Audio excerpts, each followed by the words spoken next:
Hey everyone, today I'll show you how to write Superscript in PowerPoint step by step. Superscript is that smaller, raised text you see in footnotes, mathematical exponents, or trademark symbols.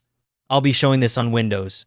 First, you need to select the text you want to format as Superscript. Click inside your text box to enter editing mode. You'll see a blinking cursor appear. Now click and drag to highlight only the specific characters or numbers you want to raise.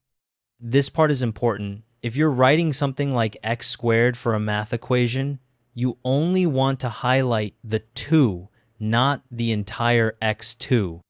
If you select too much, you'll end up raising text you didn't mean to, and you'll have to undo it and start over.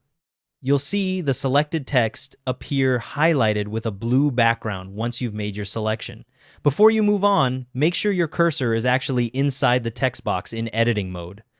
If you've only clicked the text box from the outside so the box itself is selected with a border, the keyboard shortcut in the next step won't work.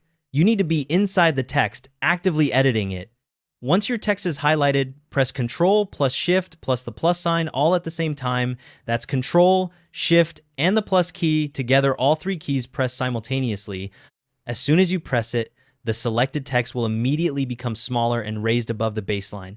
That's your superscript applied. It happens instantly, so you'll see the change right away.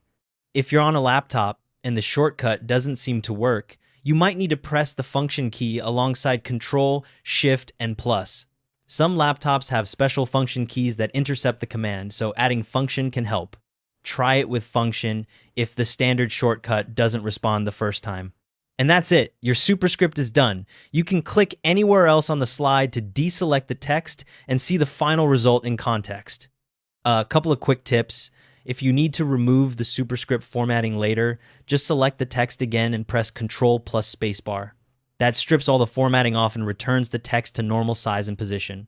You can also apply superscript before you start typing. Just press Ctrl Shift plus first, then type your superscript text, then press the shortcut again to toggle it off so the rest of your text stays normal. This is really useful if you're typing something like trademark symbols or mathematical notation where you know you'll need superscript in advance. It saves you from having to go back and format each character individually. You can also use the same shortcut to toggle superscript on and off repeatedly as you type. So if you're working with alternating normal and raised text, you can just tap the shortcut between each section. That's everything you need to know. Thanks for watching.